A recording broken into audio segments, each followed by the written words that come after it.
Esta é uma série sobre 3 fatos importantes de cada um dos reis de Israel e Judá.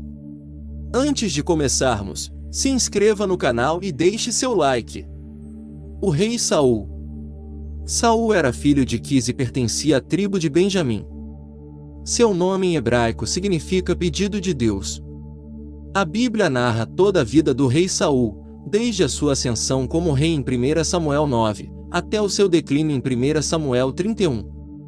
Saul reinou sobre Israel por 42 anos, e seu reinado foi marcado por batalhas e atos de desobediência a Deus que resultaram em seu triste fim.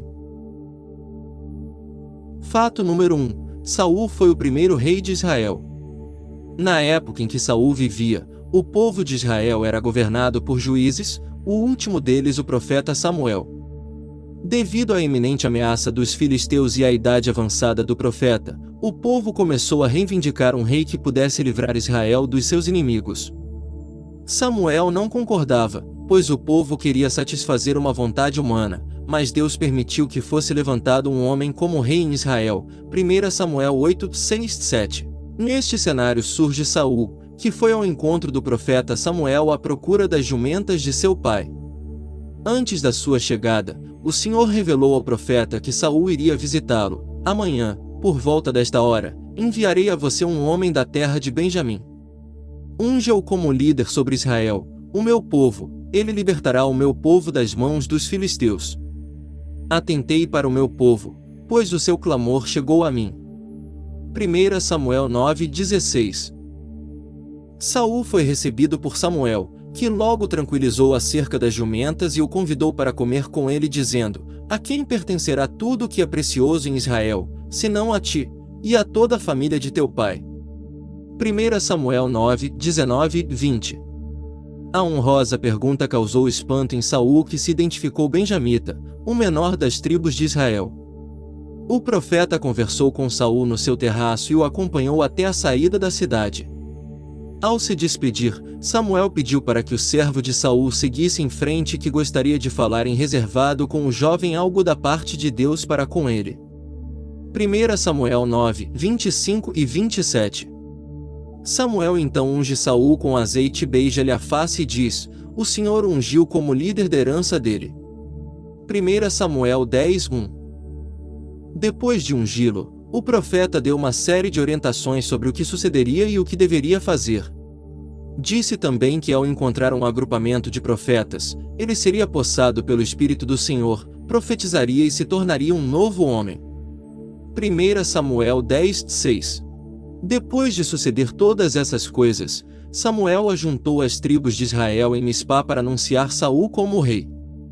Sua aclamação foi fruto de alegria entre as tribos. 1 Samuel 10, 24. Mas a Bíblia registra que algumas pessoas desprezaram sua nomeação. 1 Samuel 10, 27. Fato número 2. Saul foi desobediente a Deus. Nos primeiros dias como rei, Saul travou uma batalha sangrenta contra os amonitas. Recrutou todos os homens de Israel e Judá e atacaram o acampamento amonita pela madrugada, massacrando-os até a hora mais quente do dia. 1 Samuel 11 e 11. Esta demonstração de força ilustra uma característica de Saul, a de um rei guerreiro. Com os anos, Saul prosseguiu vitorioso e seu filho Jonatas tinha importante relevância no comando das batalhas. Lutas contra os inimigos do povo de Deus foram permanentes durante todo o seu reinado e não houve descanso. Em uma destas incursões, Jonatas atacou um destacamento filisteu em Gibeá, atraindo o ódio dos filisteus sobre Israel. 1 Samuel 13, 3, 4. A ira dos filisteus gerou desespero e medo aos soldados de Saul e todos se refugiaram em cavernas. Nesta ocasião surge o primeiro grande erro de Saul. Desobedecendo a orientação do profeta Samuel, decide por ele mesmo oferecer o sacrifício de comunhão em Gigal com receio da dispersão dos seus soldados. 1 Samuel 13, 8 ao 10. O preço desta infração custou seu reinado. Samuel repreende a desobediência de Saul a um mandamento do Senhor e diz que Deus já tinha achado um homem segundo o seu coração. 1 Samuel 13 e 14, que era Davi. Mesmo assim, Saul continuou a desobedecer ordens de Deus. O Senhor, por meio de Samuel, tinha ordenado a aniquilação total dos amalequitas. 1 Samuel 15:3. Na batalha, Saul manteve o rei Agag vivo, assim como as melhores ovelhas e bois do inimigo.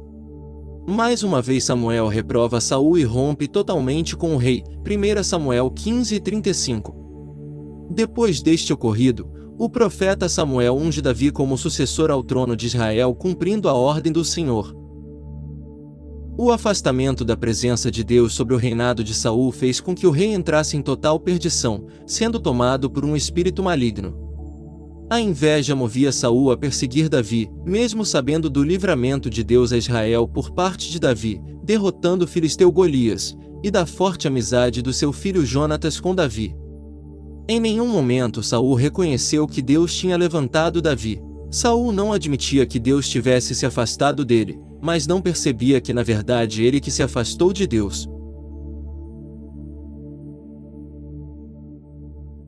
Pela terceira vez ele erra contra Deus e vai se consultar com uma necromante em Endor, pedindo que invocasse o espírito do profeta Samuel.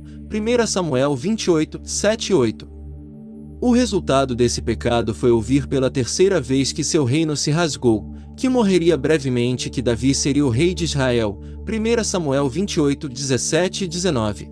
Fato número 3. Saul morreu longe de Deus. Encontramos na Bíblia duas versões sobre a morte do rei Saul. Cada uma aborda sua morte de maneira diferente. Em 1 Samuel diz que Saul e seus filhos Jonatas, Abinadab e Malquizua foram cercados pelos filisteus.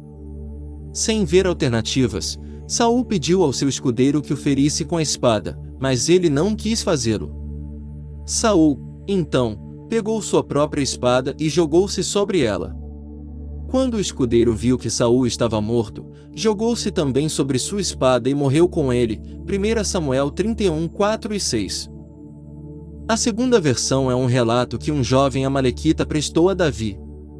Segundo o jovem, no Monte Gilboa, Saul estava ferido com sua própria espada, mas ainda não tinha morrido. Atendendo a um pedido de Saul, ele o executou. 2 Samuel 1, 8 ao 10. A fim de provar o que fez, o jovem retirou a coroa e o bracelete de Saul. Ao contar a sua versão, gerou grande lamento em Davi, que resultou na morte do jovem amalequita. 2 Samuel 1, 14 e 15. Provavelmente o amalequita tem inventado esta versão a fim de impressionar a Davi e conseguir alguma recompensa, que teve seu efeito contrário. A versão do suicídio consumado é confirmada na passagem de 1 Crônicas 10, 4 ao 6, que reafirma o acontecimento descrito em 1 Samuel. Infelizmente, o trágico suicídio de Saul foi consequência da rejeição dos caminhos do Senhor, da desobediência e da infidelidade a Deus. 1 Crônicas 10, 13 e 14. E aí, qual o próximo rei devemos trazer? 3 fatos. Comentem aqui embaixo. Até o próximo, tchau!